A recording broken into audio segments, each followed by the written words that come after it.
19 और AQM 24 में आप लोग का स्वागत है। नमस्कार मैम। नमस्ते सर। जी, काफ़ी स्मार्ट लग रहे हैं। Thank you sir. जी thank you for compliments. Sir, मैं चाहूँगा जो हमारे नए दर्शक हैं थोड़ा सा उनको पहले सर आप अपना परिचय दीजिए। जी, आपका शुभ नाम सर? मेरा नाम संजय कुमार। जी जी। I am director of Shri fit mantra wellness nutrition and wellness studio, Vasundhara Ghaziabad. Right ma'am, आपका? हाँ sir, I am Alka and मेरा ये है कि मैं इसमें अपना फुल पार्टिसिपेशन के साथ मैंने ये मोटिवेशन के साथ ओपन किया है ताकि लोगों की कुछ ज़िंदगी को हम बेहतर कर सकें। मैम, जो सबसे पहला सवाल मेरा आपसे है, लेडीज फर्स्ट, कि आज के इस 21वें युग में सब कुछ एडवांस हो गया है, राइट? हम लोग अंतरिक्ष पे पहुंच गए, चांद पर पहुंच गए, लेकिन धरती पे रहने वाले लोग बहुत परेशान हो गए। एक उम्र था, हमारे बाबा दादा जो है 100 साल, 120 साल, 25 साल जीते थे, वो ख़त्म हो गया। तो ऐसा क्या मतलब चेंजेस आए कि हम चांद पे तो पहुंच गए लेकिन धरती पे हम रहने वाले स्वस्थ नहीं हैं? जी बिल्कुल, बहुत सही सवाल है सर, क्योंकि हम लोग प्रकृति से दूर हो गए। पहले जो हमारी एक जीवन शैली थी वो प्रकृति से जुड़ी हुई थी, यानी हमारा सोना उठना, सूर्य के उदय के साथ, सूर्य अस्त के साथ हमारा वही खाना पीना रुक जाता था। आज हम वैज्ञानिक युग में लाइटिंग का प्रयोग करते हैं और बहुत ज़्यादा कहना चाहिए कि जीवन शैली का कोई अब रूप नहीं रह गया है। और वर्क कल्चर इस तरह का हो गया है कि नाइट शिफ्ट्स भी रहती हैं लोगों की, रात में भी वर्क करना पड़ता है। तो इस तरह से लोगों का सोने का रूटीन, खाने का रूटीन और हर तरह से जीवन शैली बहुत ज़्यादा बदल चुकी है सर। इसलिए आज एडवांस होने के साथ साथ हम अपनी सेहत में पीछे होते चले जा रहे हैं। ये मेन कारण। राइट मैम, आप इस फील्ड में आपने बहुत सारी पढ़ाई किया है, कई डिग्रियां भी ली हैं, तो जो दर्शक हैं वो थोड़ा सा प्रभावित होते हैं। और बताएं आप कौन कौन सी चीज़ों आपने अचीव किया है मैम? सर वैसे बेसिकली मैंने PhD न्यूट्रिशन में की हुई है, होम साइंस में मैं डॉक्टरेट हूँ, ह्यूमन डेवलपमेंट में पूरा स्टडी किया ओल्ड एज पर मैंने। लेकिन वहाँ मतलब मैं हमेशा से ये बात रही कि ओल्ड एज में ये समस्याएं क्यों आती हैं। स्ट्रेस बढ़ जाता है, बेसिकली इमोशनल स्टेट्स उनकी बहुत ज़्यादा कहना चाहिए कि एंग्जाइटी, स्ट्रेस और फिजिकल हेल्थ तो ऑब्वियसली हम सभी जानते हैं कि ओल्ड एज के साथ साथ बहुत वीक होते चले जाते हैं हम। लेकिन कभी इसका कारण हमने ढूंढा नहीं, हमने ये सोचा कि एज बढ़ रही है तो बूढ़ा तो होना ही है ना। लेकिन मैंने ये पाया कि हाँ, अगर हमारी जीवन शैली को हमने शुरू से मेंटेन करके रखा और अपने खाने पीने, नींद, स्वास्थ्य और कहना चाहिए कि पोषण की तरफ ध्यान दिया और एक ऐसी कम्युनिटी का पार्ट रहे जहाँ हेल्थ की ही बातें होती हैं, तो हम ज़रूर इस पर विजय पा सकते हैं और हम हेल्दी रह सकते हैं। तो यही सोच के फिर आपने श्री फिट मंत्रा आपने बिल्कुल, क्योंकि राइट नाउ मैं 51 ईयर की हूँ सर, और मैंने ये गोल बनाया है कि 60 ईयर पे मुझे 30 का दिखना है और ये हो सकता है। बिल्कुल, अभी भी आप बहुत स्मार्ट लग रही हैं। Thank you sir, thank you. Okay Sanjay ji, आप सवाल मेरा ये आता है जी सर, कि ये सब चीज़ें तो हम कर लेंगे, न्यूट्रिशन से ले लेंगे, नींद का ध्यान रखेंगे, गड़बड़ चीज़ें नहीं खाएंगे, लेकिन जो हमारा बाहरी वातावरण है, जिसे बोलते हैं कि हमारा गाजियाबाद सबसे ज़्यादा प्रदूषित है जी, जो कि सरकार के हाथ में है, इससे लड़ाई कैसे होगी? सर देखिए, सबसे पहले ना जब कोई भी व्यक्ति अपना इम्यून सिस्टम, जी हाँ, इम्यून सिस्टम स्ट्रांग होता है तो जो भी मतलब एक तरह से एटमॉस्फेयर के अंदर जो भी बैक्टीरिया हैं, वायरस हैं, वो किसी भी आप एक ऐसे शरीर के अंदर अगर प्रवेश करते हैं जिसका इम्यून सिस्टम बहुत स्ट्रांग है, तो वो बैक्टीरिया वायरस अपने आप ऑटोमेटिकली जो शरीर की रोग प्रतिरोधक क्षमता होती है उससे ऑटोमेटिकली लड़ लेती है, राइट। तो हमें अपने इम्यून सिस्टम को केवल स्ट्रांग करना है, और इम्यून सिस्टम स्ट्रांग होता है हमारे जीवन शैली के बदलाव से, खाने पीने से, हमारे बॉडी में एक राइट न्यूट्रिशन जो कि हमारी सेल्स की रिक्वायरमेंट है, जो हमारी कोशिकाओं की रिक्वायरमेंट है, उसको देने से, और उसके साथ अपनी जीवन शैली को उसी के अनुरूप ढालने से। अब जैसे आप देखते हैं कि जो पशु पक्षी हैं वो शाम को अंधेरा होने के बाद बहुत देर तक नहीं जागते हैं, वो समय से सो जाते हैं, वो खाते भी सिर्फ उतना ही है जितना उनकी जीवन की रिक्वायरमेंट है, राइट। तो ये हमें ये सभी ह्यूमन बींग्स को समझना होगा, और हम ये समाज में जागरूकता लाने के लिए ही हमने ये Shri fit Mantra nutrition and wellness studio Vasundhara Ghaziabad का हमने गठन किया है, जिससे कि हम एक समाज में एक जागरूकता ला सकें, लोगों को एक मैसेज दे सकें कि शरीर को फिट कैसे रखा जा सकता है, हमें अपनी जीवन शैली में परिवर्तन क्या करना है, और उस परिवर्तन के अनुरूप हमें किस तरीके लाइफ लॉन्ग हमें सीखना है, ये लर्निंग है ये, ठीक है। तो ये लर्निंग को फिर उसे हमें पूरी ज़िंदगी अडॉप्ट करना है, हमें उसको समाज में फर्दर स्प्रेड करना है, हमें अपने दोस्तों को, हमें अपने परिवार के लोगों को, हमें अपने रिश्तेदारों को, सबको समझाना है, बताना है इस बात को कि सभी फिट कैसे रह सकते हैं। क्योंकि वेलनेस एक ऐसी चीज़ है जो कि कोई चॉइस नहीं हो सकती, ये हमारी रिक्वायरमेंट है, ये इसको हमें पाना ही है। अगर हम सब स्वस्थ होंगे तभी हम एक स्वस्थ जीवन शैली में जी सकेंगे। तो यही सोच के आपने इसको स्टार्ट किया। जी सर। और तकरीबन कितने लाख लोगों को आप स्वस्थ करना चाहते हैं इस कड़ी से जोड़कर?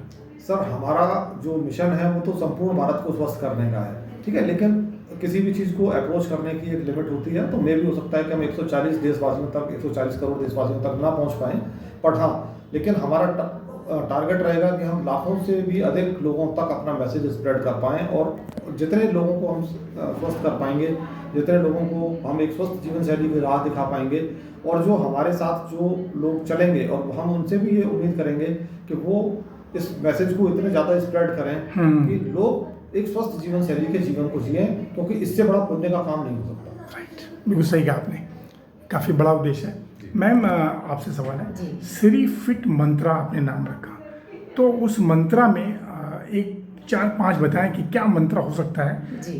क्योंकि आज के समय में मैंने देखा खासतौर से लड़कियां चाहे विवाहित हों जी या अविवाहित हों, सभी मोटी हैं। बिल्कुल सर, मैं बताती हूँ सर, क्योंकि एक आमतौर पर हमने मैरिज के बाद एक जो ये नाम रखा उसके बारे में ज़रा सा बताऊंगी कि मेरे को अचानक से ऐसा अंदर से फील हुआ क्यों ना मैं ऐसा कुछ नाम रखूं जो कि लोगों को अट्रैक्ट करे। बात करें श्री फिट मंत्रा, यानी कि फिट होने का मंत्र, स्वस्थ होने का मूल मंत्र यहाँ से हम ले सकते हैं। और ऐसे आप जो कह रहे हैं कि लेडीज का, स्पेशली मैं गर्ल्स का, क्योंकि वो पहले तो शादी के बाद हाँ, मोटे होते थे, क्योंकि वो हार्मोनल चेंजेस से गुजरते हैं। आजकल गर्ल्स को मोस्टली पीसीओडी की प्रॉब्लम है। आज की जो गर्ल्स हैं, जैसे मेरी ही अपनी मैं डॉटर्स की बात करूं, बाहर रही हैं, बाहर पढ़ रहे हैं बच्चे, आजकल वो हॉस्टल में जाना उनके लिए ऑब्वियसली बात है, हायर एजुकेशन के लिए बाहर जाते हैं बच्चे, खाने पीने का कोई माइंडफुल ईटिंग नहीं है बच्चों का, लेट नाइट जागना, ये एक 11, 12, 10 से स्टार्ट हो जाता है बच्चों का, और उसके बाद सेहत खराब होती है जैसे ही वो, और कई बार मतलब चाइल्ड ओबेसिटी भी देखी जाती है, क्योंकि जैसे पेरेंट्स खा रहे हैं वैसे ही बच्चे खाते हैं। हाँ। क्योंकि बच्चों के साथ बच्चे उनके साथ जा रहे हैं, आज पिज़्ज़ा, मतलब मैं किसी का नाम नहीं लूँगी, लेकिन कहीं ना कहीं प्रोसेस्ड फूड के कॉन्टेक्ट में बच्चे बहुत हैं, और ऐसे चाहते हैं कि भाई ईजी हमको कोई चीज़ मिल जाए। तो फास्ट फूड का जमाना है सर, क्रेविंग्स का जमाना। और मैम देखिए ना, जिस दिन छुट्टी का दिन होता है, जी बिल्कुल, मेरे ख्याल से ऐसी कोई फैमिली नहीं होती है कि जो स्ट्रीट फूड बाहर ना खाती हो, ट्रेंड तो वो भी नहीं खाना चाहिए। खुद सर हम भी इसी रेंज में थे कि हमें लगता था कि अगर हमें थोड़ा सा अपने आप मूड को फ्रेश करना है तो चलिए बाहर चलते हैं, आज किचन से छुट्टी। लेकिन वो लेट नाइट ईटिंग ही हमको कहीं ना कहीं डे बाय डे, क्योंकि हेल्थ कभी भी एक दिन में खराब नहीं होती, हेल्थ डे बाय डे वो उन 2-3 सालों का परिणाम है जो हमने अनहेल्दी खाया है, गलत समय पे खाया है। सबसे बड़ी बात है गलत समय पर, और कई बार हो सकता है वो हम राइट समय पे खाएं तो चीज़ें उतनी हार्मफुल ना हो। उसके अलावा हमने उसका टाइम नहीं देखा, हमने उसका क्वांटिटी नहीं देखी, और अपना एज ग्रुप तो हमने कभी देखा ही नहीं कि हमारा डाइजेशन कितना पुअर हो रहा है। जब चाहे तब कैलोरी इनटेक हम करते चले जाए। बस मेरा एक ही इसमें मंत्र है कि हमें माइंडफुल ईटिंग करनी है। सभी से ये मेरा कहना है, माइंडफुल ईटिंग का मतलब जो प्लेट में है उसे हमें ये देखना है कि क्या हम केवल पेट भरने के लिए खा रहे हैं या न्यूट्रिशन भी उसमें है। तो अगर हम ये ध्यान रखेंगे तो बिल्कुल हम अपने अपने को हेल्दी बना पाएंगे ऑल ओवर लाइफ। मैम एक बड़ा सवाल जी, जब ये सब इस दुनिया के बारे में हम लोग जानते नहीं थे, तो गॉड ने एक सिस्टम दिया था कि जब भूख लगे तो खा लो। जैसे मैं पानी पीता हूँ तो 2 गिलास के बाद ऑटोमेटिक एक माप आता है कि मेरा मतलब पानी पीना पूरा हो गया, अब नहीं पीना है। तो उसी तरह से क्या ऐसा भी कोई मंत्र है कि लोग जो है अनलिमिटेड फूड खा रहे हैं, कभी भी खा रहे हैं, क्या होना चाहिए उनकी न्यूट्रिशन, क्या चीज़ खाना चाहिए? बिल्कुल, सबसे पहले तो सर मैं बताना चाहूँगी कि हर एज ग्रुप का अलग अलग मेथड है। हम कोई भी, सभी व्यक्ति एक सा पानी नहीं पी सकते, एक सा खाना नहीं खा सकते। हाँ, जैसा कोई 2 गिलास पी रहा है, हाँ, तो मैं भी 2 नहीं पी सकता। इसमें 2-3 चीज़ें आती है। एक तो आपका जो हाइट है, वेट है, और आपकी एज है, आपका वर्क कल्चर क्या है, आप मेल फीमेल हैं, है ना, और बहुत सारे उनके BMI, हम बहुत सारे मतलब उनके इंटरनल पैरामीटर्स क्या हैं, तो वो बात की चीज़ें हैं। लेकिन उससे भी पहले अगर मैं कहती हूँ एक आम व्यक्ति है, वो नहीं जानता इन सब चीज़ों को, तो उनको एक हेल्दी ब्रेकफास्ट स्किप करते हैं। शुरुआत जीवन की हम दिन की चाय से करते हैं, जो लाइफ लॉन्ग हैबिट है हमारी, चाय हो गया, रस्क हो गया, जो कि चाय लेना गलत नहीं है, मैं ये नहीं कहूँगी कि चाय बिल्कुल स्किप करिए, लेकिन वो हम गलत समय पे ले रहे हैं। मॉर्निंग में हमारी जठराग्नि बिल्कुल तीव्र होती है, और अगर उस समय हम कुछ ऐसी चीज़ डालेंगे पित्तवर्धक, तो पित्त बढ़ता है। पित्त बढ़ता है, लिवर को उससे कहीं ना कहीं डाइजेशन में दिक्कतें आती हैं, और हर व्यक्ति की शुरुआत गैस, ब्लोटिंग और इन कब्ज ये सब कॉन्स्टिपेशन से होती है। तो हम लोग उसकी मेडिसिन ले लेते हैं, यानी चाय पियेंगे और गैस की गोली ले लेंगे, और अनदर पराठा खाएंगे लेकिन हाँ, गैस की गोली। बिल्कुल। और उससे क्या है, हमारा ब्लड एसिडिक होता जाता है, क्योंकि आमतौर पर आप देखेंगे कि पहले क्या था, सिर्फ एक नब्ज से वात पित्त कफ को बैलेंस करने की बात चलती थी, और सिर्फ आज भी वही है। आज भी हम अपना वात पित्त कफ ही बैलेंस नहीं कर पा रहे। हमको अपनी जीवन शैली से अपने इन तीनों दोषों को बैलेंस करना है, अपने आप को कहीं ना कहीं 5 मील उसमें जाना है, जैसे ब्रेकफास्ट है, लंच है, डिनर है, देन मॉर्निंग, मिड मॉर्निंग और मिड इवनिंग हमें कुछ ना कुछ एक हेल्दी स्नैक चाहिए, जो कि हेल्दी ही होना चाहिए। और वंस इन अ वाइल कुछ हमने ले लिया है तो उसे डिटॉक्स करना भी आना चाहिए। मैम एक मेरे मन में सवाल आ रहा है, जी। लोग टाइमिंग से बहुत कुछ बधे हुए हैं, भूख लगे ना लगे 9 बज गया तो खाना खाना है, जी। क्या ये सही होता है? हाँ सर, देखिए वैसे तो टाइमिंग हमारे लिए अच्छा रहता है, क्योंकि टाइमिंग में हमारा 9 o'clock तक ब्रेकफास्ट होना ही होना है, क्योंकि हर टाइम नहीं रहेगा तो जीवन शैली फिर हम उसमें ठीक नहीं ले पाएंगे। क्योंकि हमें पानी का इंटेक, कई बार हम देखते हैं कि 2-3 जग पानी सुबह ही पी लेते हैं, जबकि हम उसे पूरे दिन में स्प्लिट करना है हमें। हाँ, लेकिन अगर भूख नहीं लग रही है, टाइमिंग हो गया तो सर नहीं खाना चाहिए। आजकल क्या हो गया, जैसे कोई आ गया तो हमने एक कप चाय और ली, जी। चलिए अब इनके साथ ले लेते हैं, अच्छा आपके साथ हम खा लेते हैं। तो ये वाली चीज़ें मैं इसीलिए माइंडफुल ईटिंग का मंत्र देती हूँ कि भाई हमें अगर माइंडफुल ईटिंग करेंगे तो ये समस्या आनी ही नहीं है, क्योंकि हमें केवल टाइम नहीं देखना है, हमें कई बार अपनी बॉडी का भी बैलेंसिंग देखनी है। कई बार हमें भूख नहीं है, कई बार हमने ऐसा खा लिया, गर्मी ज़्यादा है, पानी कम पिया है, डिटॉक्स नहीं है बॉडी, तो उस समय हमें भूख नहीं है। तो मैं लोगों को यही सलाह देती हूँ कि ज़रूरी नहीं है कि रोटी ही हमको चाहिए, यानी हम लोग पूरा खाना मील, जैसे सब्जी रोटी, हम इसकी जगह बहुत सारे ऑप्शंस ले सकते हैं। जैसे हमारे पास बेसन का चीला बना सकते हैं, दाल का कुछ बना सकते हैं, हल्की खिचड़ी बना सकते हैं, हम कुछ अदर चीज़ से भी अपना पेट को फिल कर सकते हैं, ना कि केवल हम बस वो सब्जी रोटी पराठा और हम सिर्फ एक ही। नहीं, आपने बड़ी बात कही कि हमारा दिमाग क्या चाह रहा है, हमारा दिमाग से पढ़ना पड़ेगा कि सामने टेबल पे क्या रखा है, हमें खाना चाहिए या नहीं, राइट? आपका सर जो स्पेसिफिक सवाल था कि अगर भूख नहीं है तो क्या खाना चाहिए, हाँ, मेन सवाल तो मेरा तो ये था। मैं इसमें थोड़ा सा अपना सजेशन देना चाहता हूँ। तो ये बात ठीक है कि जब भूख लगे तब खाना चाहिए, क्योंकि जब पेट में जब जठराग्नि ज़्यादा होती है तो उस मोमेंट में जो आप खाते भूख हैं लगती है तो वो डाइजेस्ट अच्छे से होता है, ठीक है। तो जब भूख तेज लगे तभी खाना चाहिए, पहली चीज़। लेकिन जब तक हम अपने शरीर को एक रूटीन में नहीं डालेंगे तो बॉडी जब हम रूटीन पर डालते हैं तो रूटीन पर डालने की वजह से फिर वो बॉडी अपने आप ऑटोमेटिकली उसी टाइमिंग पर भूख लगती है और उसी टाइमिंग पर वो फूड की डिमांड करती है, राइट। तो वो जो प्रोसेस होता है कि जिस समय हमने बॉडी को रूटीन में डालना शुरू किया है तो वो कुछ दिन ऐसे हो सकते हैं जब हमें ऐसा लगेगा कि हम बिना भूख के खा रहे हैं, लेकिन उसके बाद हमें जो है बॉडी हमारी उसी तरीके से रूटीन में आ जाती है और उस रूटीन को फिर वो फॉलो करने लगती है, राइट। संजय जी, बस 1-2 सवाल और लेंगे। जो आपका शरीर फिट मंत्र है, तकरीबन किसी मोटापा को घटाने के साथ साथ शरीर की और बहुत सारी बीमारियों को भी सही करते हैं? सर देखिए, हम किसी बीमारी को ठीक करने का मेडिकली दावा नहीं करते हैं, ठीक है, लेकिन ये बात जरूर है कि जैसे जैसे हमारे शरीर में मोटापा कम होता है या जिनका वेट बहुत अंडर वेट है, जब वो सही वेट पे आते हैं, उनका बॉडी का प्रोपोर्शनेट हाइट के अकॉर्डिंग जब BMI इंडेक्स जब ठीक होता है, हाँ, तो उनके शरीर की रोग प्रतिरोधक क्षमता अपने आप इंक्रीज करती है। और जो लाइफस्टाइल डिजीज होती हैं, वो लाइफस्टाइल डिजीज जो हैं वो सारी की सारी अपने आप क्योर होने लगती हैं, क्योंकि शरीर भगवान ने इतना अच्छा डिजाइन किया है कि वो शरीर ऑटोमेटिकली अंदर से रिवाइव करने लगता है चीज़ों को, तो उसके भी पॉजिटिव रिजल्ट्स हमें बहुत अच्छे देखने को मिलते हैं।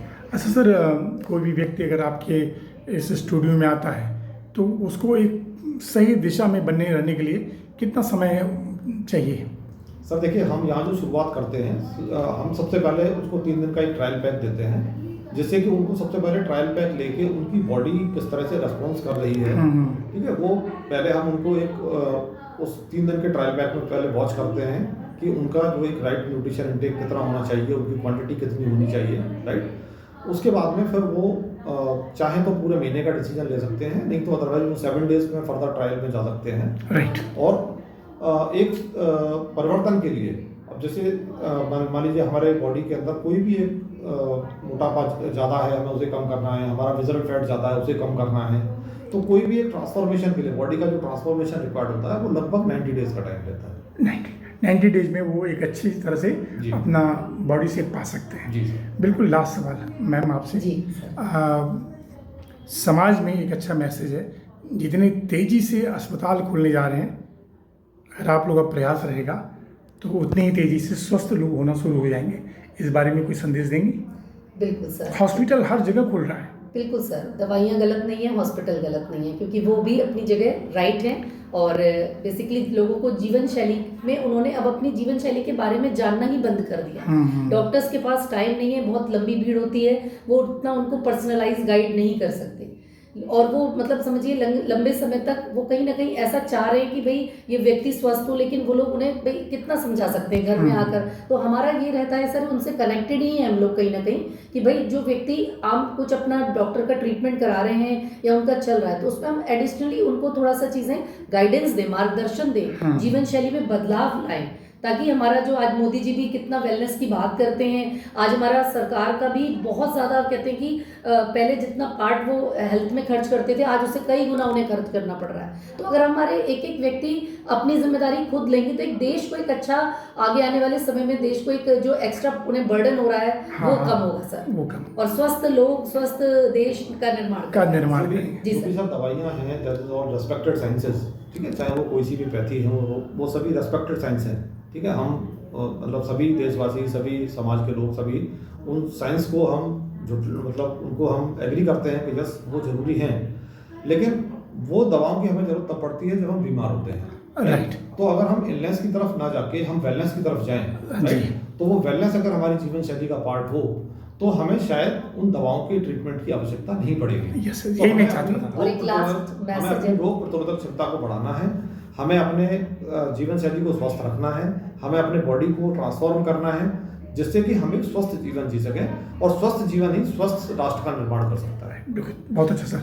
जी मैम, आप कुछ बोलने सर वाले? मेरा ये कहना है कि अगर खाना पीना सही है तो मेडिसिन की ज़रूरत नहीं है, और अगर खाना पीना गलत है तो दवाई भी काम नहीं करेगी। बिल्कुल। तो खाने पीने को बदलना बहुत ज़रूरी है। जो मेडिसिन ले रहे हैं या जो भी, हम मेडिसिन पे पहली बात तो जाएंगे ही नहीं, और अगर जा भी रहे हैं तो खाना पीना तो चेंज करना ही पड़ेगा। करना पड़ेगा। Yes. और उसके लिए श्री फिट मंत्र जो है Yes. बहुत ही कारगर है, बिल्कुल। इसमें लोग आएँ और लाभान्वित हों। बिल्कुल। मैम, आप लोग का बहुत बहुत धन्यवाद। थैंक यू फिर सर। किसी विषय पे बात थैंक यू, करेंगे। धन्यवाद Thank you. आपका भी सर बहुत बहुत धन्यवाद। आपका थैंक यू सर। समाज के लिए आप एक बहुत उन्नत कार्य कर रहे हैं कि समाज में इस तरह का मैसेज स्प्रेड कर रहे हैं, जो कि समाज में एक जागरूकता का काम करेगा। हम भी आपका इसके लिए बहुत धन्यवाद करते हैं। Thank Thank you you, so thank much, thank you so much sir.